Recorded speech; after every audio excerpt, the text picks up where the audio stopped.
You noticed I changed the name of the Wednesday live stream to navigating your power, navigating your power.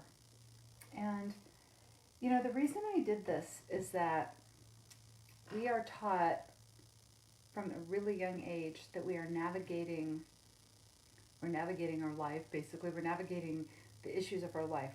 We're working on our health, we're working on our finances, we're working on, abundance, prosperity, love. We're working on expressing our creativity.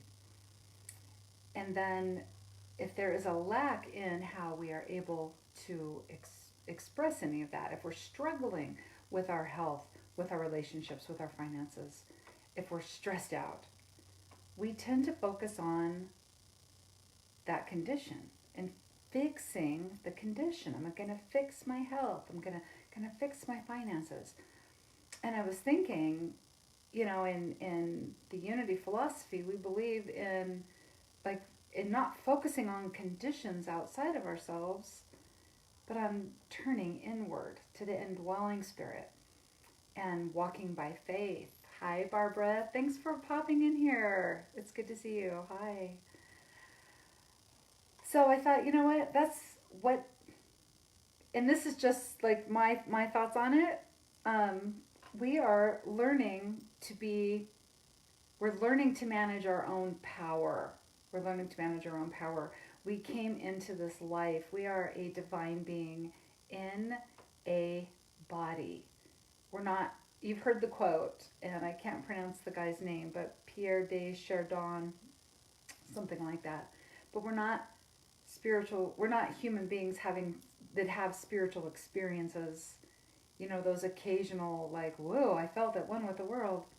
We are spiritual beings here in a human experience. We are a spiritual being come forth, expressing forth with a physical body to forget and remember and play the game of life. Play the game of life, but life with a capital L. Life with a capital L. Hi, Lisa. It's good to see you here.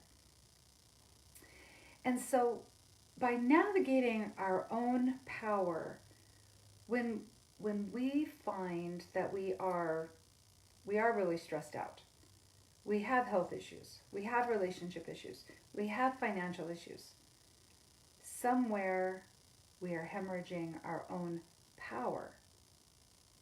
Somewhere in our life we're hemorrhaging our precious, vital life force energy. And so an example of this would be, I knew somebody once upon a time who was a caregiver.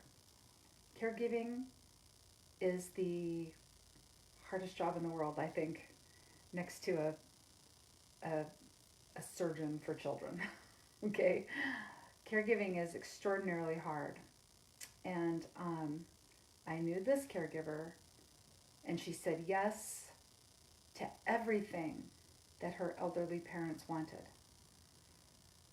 Even when she was exhausted, she started hemorrhaging her own vital force energy because she couldn't set a boundary with them. She couldn't say no. She couldn't say, Mom and Pop, we're going to have to hire some outside help. I can't do this by myself. They had her, she quit her job. She moved in with them. Like, she left California. She had to leave California because she couldn't set her own boundaries. She couldn't be assertive with what she truly wanted. So she gave in to what they wanted. And it's not that she didn't want to care for her elderly parents. She loved her parents very much. But she didn't have to be the one to sell her house, quit a great job that she loved, and move in with them and be their caregiver 24 hours a day. She could have arranged for a live-in care. There could have been other arrangements made, right? But after she had lived there for about a year, she started having terrible symptoms of exhaustion and body aches and pains. And this is because she was losing power. This is where she was losing power.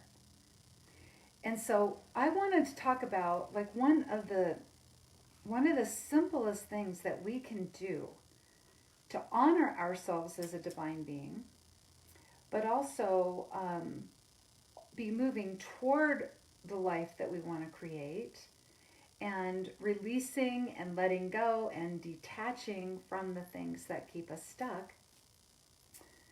Because it's really, it's kind of like we came into this life, if you think about this, we came into this life to simply remember who we are. And then, but what happens is that in our life, all around us, all of a sudden we have everybody else giving us input into how our life should be. If we're not connected into our own indwelling spirit, then we are listening to everybody else's input. And we're, okay, well, maybe we should do that, or maybe we should do that. We don't know. And so today I want to talk about a spiritual law known as the Law of Polarity. The Law of Polarity. It's a fun law because I just like to say the word polarity. Polarity. But the Law of Polarity is, it simply means varying degrees of something. And so if you think of something like water, water can be hot or it can be cold. So there are differing polarities of water. It's just one polarity or another. You can freeze it and you can make it so hot it turns into steam and evaporates, but it's still water. It still is water, just in all of its different polarities. And that means, well, pretty much everything can have a polarity. The light outside, right? There's the sun's always shining, but we experience different varying degrees of light depending on where we live.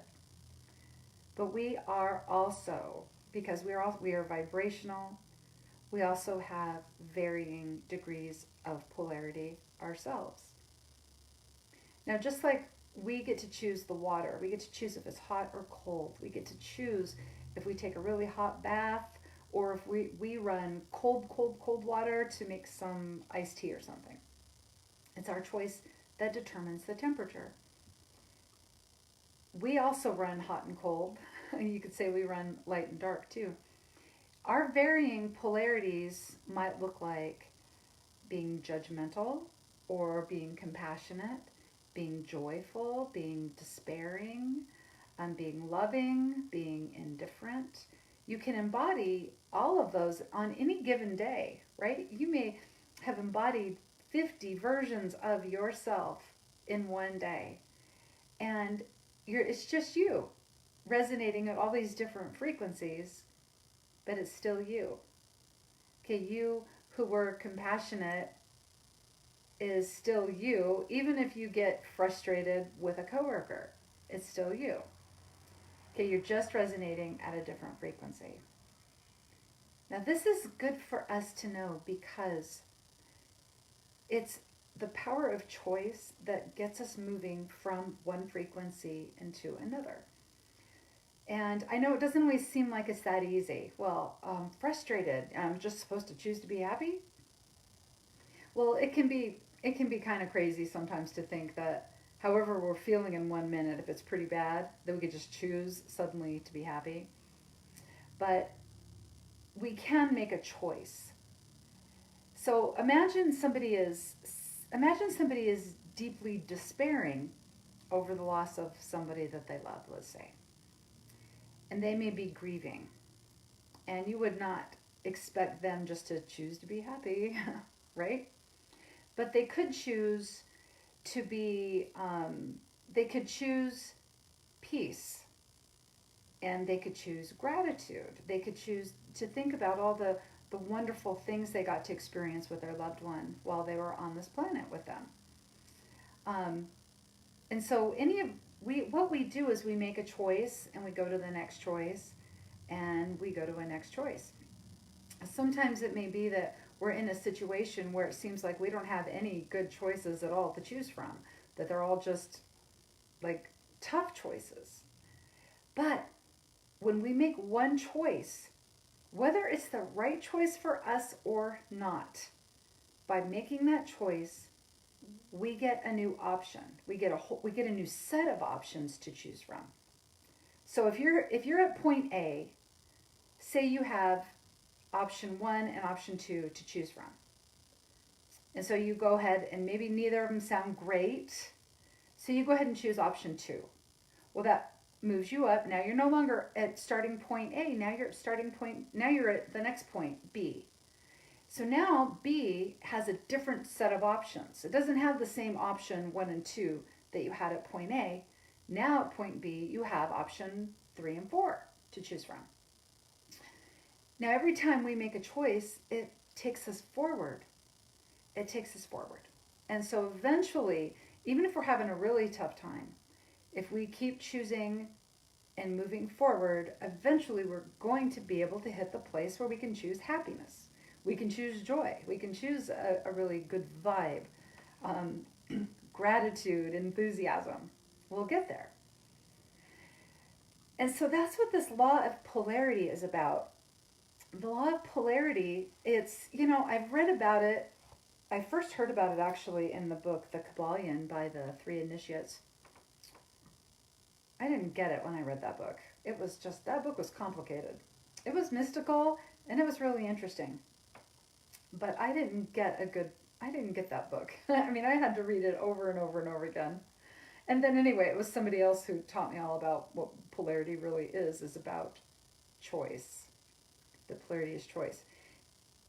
So now, why this is a good thing for us to know, why this is practical and it's good for us to know. If you imagine, you probably, at the beginning of this year, did you set some New Year's resolutions? I know I did. And I know already that statistics say that about 80% of people who make New Year's resolution have already forgotten them now. And we're not even, what are we? We're almost halfway through February. Almost halfway through February, and already 80% of people who've made New Year's resolutions have forgotten, and they're not working on them anymore. When we have a desire, or like if you made a New Year's resolution, that resolution, it's usually about a new version of us, right? The next brightest version of ourselves, right? The happy outcome that's like uplifts us a little bit and takes our life experience to the next level. Okay, so with the law of polarity, how we're getting from, let's say where we are right here is point A, and our happy outcome, let's say, is point B. Now how we get from point A to point B is we make choices that take us down that path. Like right now, I know you could go out, you could get in your car, you could choose to drive to San Diego. And there's nothing magic about it. You didn't have to do any kind of magical things. You didn't even have to do affirmations. You didn't have to make a vision board. You got in your car, maybe you put something in your GPS, and you hit the road. And you ended up in San Diego, if that's where you set your intention to go. When we're heading toward our happy outcome, we set our intention on that happy outcome, and our choices, then we make choices that take us to our happy outcome. When I know I've used this metaphor before, but because I love it's a bodybuilding metaphor basically, and I love bodybuilding metaphors or dieting metaphors because if somebody says they're going to lose weight or somebody says they're going to become a bodybuilder, eventually you see their progress and that they're doing things to become that next version of themselves. Or you see that they didn't take any action at all, right? After 6 months, if somebody hasn't lost weight or built up their muscles, you know. And so I knew a young lady who decided to go into bodybuilding, and she had a nice shape. I didn't think she even needed to work out at all, but she wanted to be a bodybuilder. And so she started making new choices. So the old version of herself would just enjoy any food she wanted and would kick back and relax and didn't worry about working out every day. But when she made the commitment to become that bodybuilder, she had to change her eating plan, and she was getting up, and she 7 days a week. She would even, like, when she would come here to church, she'd be like, yeah, I had to get up at 6 o'clock to work out before I could come down here. It's like, wow, girl, that's commitment. But after a few months, you started seeing the difference in her physical fitness. It was amazing. And so we choose a happy outcome, and we make choices then that take us toward that happy outcome, and that's all we're doing. There's nothing magical in this process. And it's not even a spiritual process. Like, I love to bring spirituality into all areas of my life. So I do the vision boards, and I do the affirmations and casting burdens, and I love to wear, like, my stone bracelets. Look at that, has some fire agate in it. I do have a crystal in my pocket. I'll just say it, I do. But the practical, like, growing in our own life, growing into a life that we love, creating a life that we have dreamed of, setting our intention on a happy outcome. We don't have to be a spiritual person to accomplish all that. In fact, I was figuring out when I first started getting interested in the spiritual laws, I was looking at the most successful people who I knew in my personal life, who I could pick up the phone and talk to them. And I would ask them about their spiritual path. And they were just like, all of them were just like, I go to church once in a while. Or like one of them told me, yeah, I got that Conversations with God book, but I never read it. Right? Somebody else was like, oh yeah, I remember I read the Celestine Prophecy, but none of them were practicing spirituality. They weren't making vision boards. They were not doing their affirmations. But they were making choices that kept taking them toward their happy outcome. And they had a lot of clarity on their happy outcome. That was another thing. And so now I enjoyed learning about the spiritual laws because I like to bring spirituality into all aspects of my life. And for me, understanding the spiritual laws helped me to start experiencing my life in a different way. So I did then finally start moving toward my happy outcomes by making choices to move there, right? I still enjoy the affirmations, the vision boards, all that. But see, the power behind knowing about this law, okay, the law of polarity, that it's a law of choice, that we choose. We either choose to go toward our happy outcome, or we're choosing to go away from the happy outcome. Which means that right now, this minute, if you are not that person that already has the happy outcome, it's just temporary if you choose it to be. It's just temporary. Who you are right this minute, you can make a choice. You can make a choice right this minute to become a bodybuilder. And tomorrow start doing things that a bodybuilder would do. You could make a choice right this minute to become a musician. You could become a musician. You may not play anything right now or have a clue about musical instruments at all.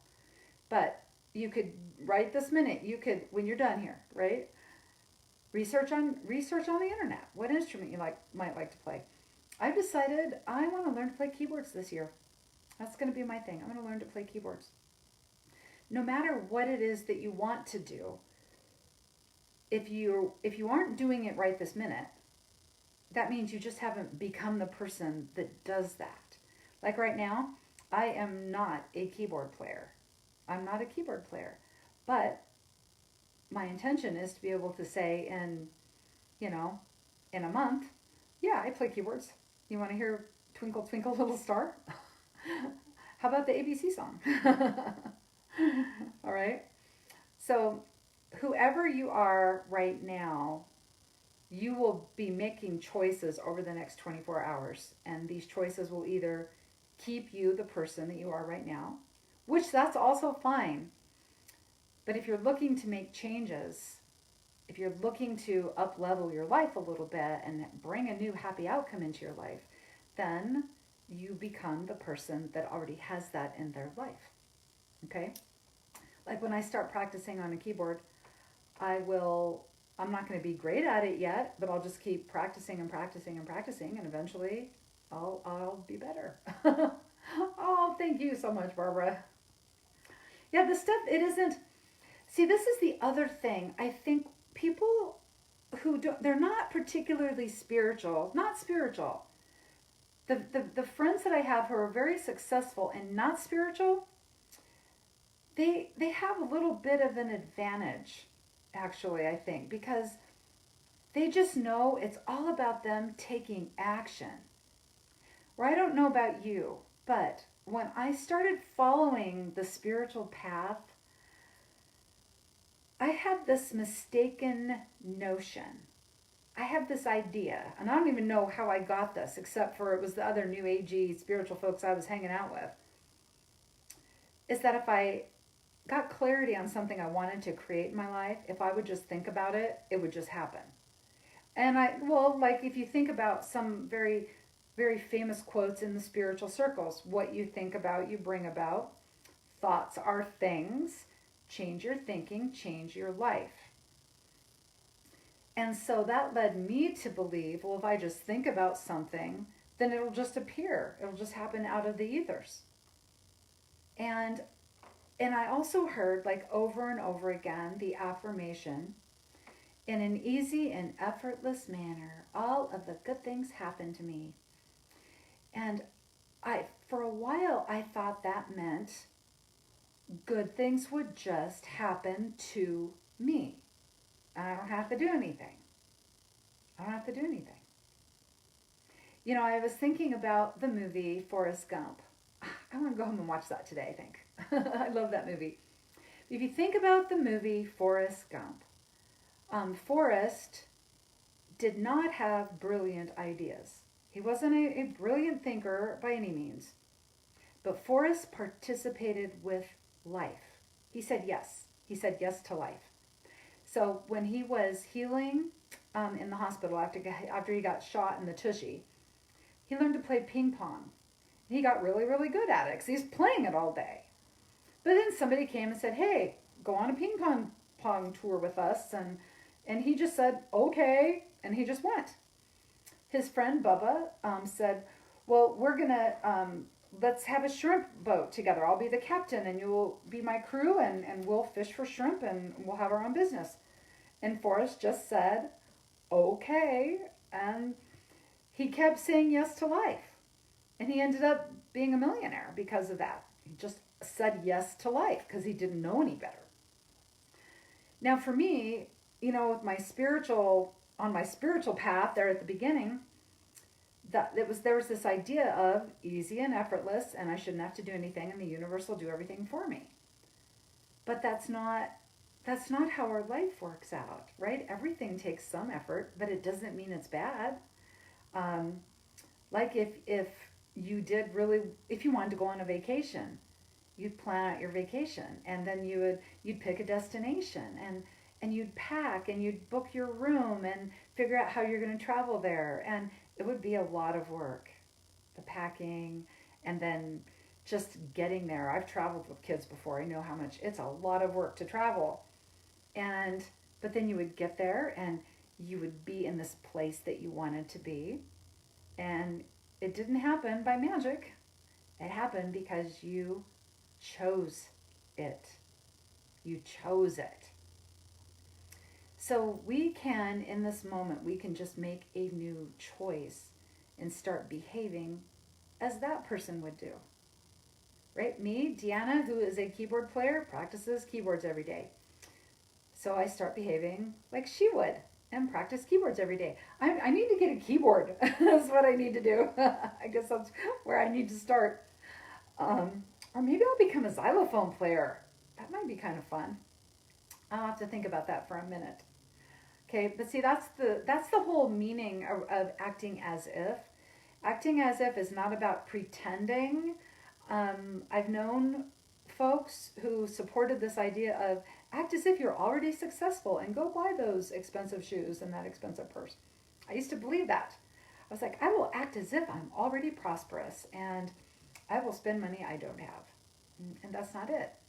That's pretending. That's pretending. When we're acting as if we are already that next brightest version of ourselves, all we're doing is becoming the next brightest version of ourselves. We are expanding into that person. And by doing the things that she would do, doing the things that he would do. And so to align with this law of polarity, if you like to think about the law of polarity, you don't have to, but you think about the life that you would like to experience and be the person that that life requires. That's it. Make new choices. Make new choices. So having clarity on what we want to create is really powerful for us. Get a clear vision. And then every time we make a choice, we can ask ourselves, okay, is this taking me toward my happy outcome? Or is it taking me away from my happy outcome? I don't know. I heard this quote, or I saw this quote last week. Good things might come to those who wait, but amazing things happen to those who go looking for them. Right? And I can say now, in my life now where I am, that I am in my dream job. I am a happy person most of the time. I'm not always happy. Sometimes I'm grouchy. But I have a lot of good things happening right now. I've also worked really, really hard to get here. I have. I've prayed a lot. I've certainly had, I certainly have felt like the universe has been on my side, getting me here. But I did put in a lot of effort to get here. Started a long time ago, so here I am.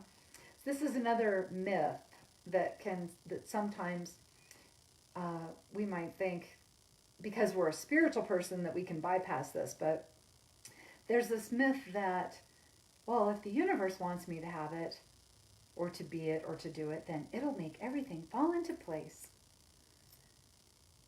Well, there are two reasons that's not true for us. Because first of all, if we say, well, if the universe wants me to wants me to have that or be that or do it, that's implying that the universe, there's something separate from us that's chosen what we should be doing.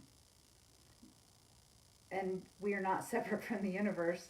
We are an emanation of the universe. We are an expression of the universe in physical form, walking around in this life, playing the game of life with a capital L. We are choosing what it is that we be, do, and have. It's up to us. It's coming from us, I believe, at a soul level, but it's us. There's not something out there telling us what to do. And it doesn't make everything happen. We make it happen through our choices. And we don't always have to know how we're going to do something, but we sure have to be open to following every idea that comes to us. Like, okay, if I were to decide instead I want to play the xylophone instead of the keyboard, I don't know, even how I would do that.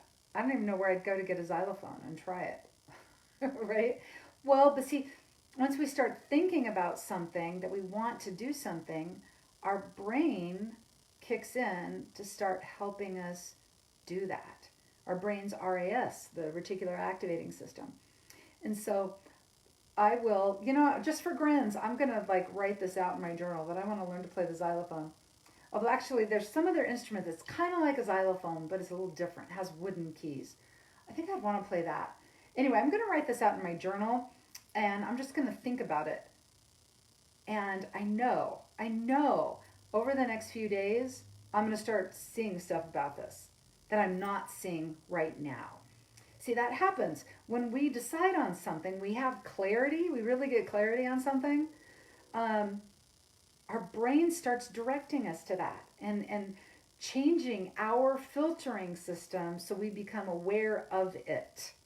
Right? We're not aware of everything. There are 90,000 things happening, and our brain filters out almost all of it.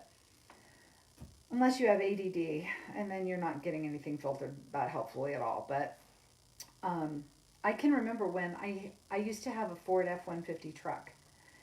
And before we got our truck, I had been thinking, oh, I'd love it if we could get a truck. And my husband starts getting on that bandwagon with me. Okay, yeah, let's get a truck. That'd be fun. And we went and test drove some trucks, and I didn't like any of them. I didn't like any of them. And so one day my husband calls me and he says, "Hey, there's a really good deal on this Ford F-150 at the dealership down the street, and I'm going to go look at it." I'm like, "Okay." He goes, "If I like it, you want me to go ahead and get it?" And I said, "Sure, why not?" He's like, "Well, do you like Ford F-150s?" And I'm like, "I never saw a Ford F-150. Never. I've never seen one. They're not around. Nobody's driving Ford F-150s." We got the truck. I saw the truck. I realized, oh, I guess I have seen it before. I love this truck too. It's like the best truck I ever had in my life. And suddenly, everywhere I drive, I see them. They're everywhere. They're everywhere. We do have a filtering system. And when we get clarity on our happy outcome and start focusing on the happy outcome, our brain helps us by opening the doors and the windows so we can see that we see things, we see opportunities that would take us toward our happy outcome. This is why the Apostle Paul says, focus on what is lovely. Focus on what is of good report. Focus on the things that are virtuous and wonderful.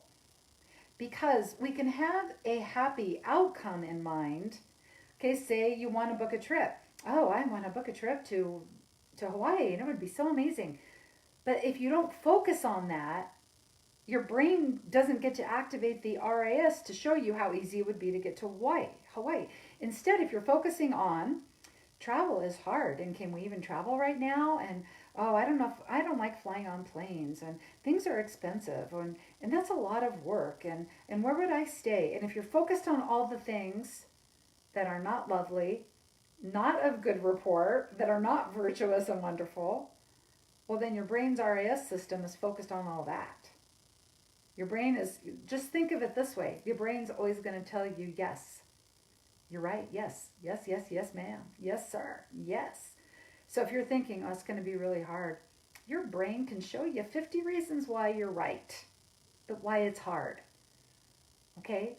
So you just focus on the good. You just focus on the good. That's a lot of information for one day. I don't know that I just want to keep going on. That's so much. But I want to just thank you guys for watching this. Thank you so much for being here. Remember, if what Einstein said, nothing moves until something changes. I think that's how it goes. Nothing moves until something changes. And what we're doing is we're changing how we think so that we do things differently. We change how we think, not so that magic happens and magic things just appear in our lives. We change how we think so that we become aware of better opportunities for us. And then we make the choice, and we're closer then all of a sudden to our happy outcome. So we're changing how we think, but we follow it up immediately with an action, because it's our action that anchors our happy outcome into this world. We can sit around and imagine our happy outcome all we want, and it will stay in the realm of our imagination until we start taking action and doing what we do to become the person who's living that life of the happy outcome. So pretty soon it's not a happy outcome, it's just our happy life. And then we get to choose a new happy outcome and do it all over again. That's what we do. Get to do it all over again, right? So we say, play it again, universe. All right, you guys, have a wonderful afternoon, and I'll see you later. Bye. Oh, and remember, you were designed to do all this stuff. Okay? Bye.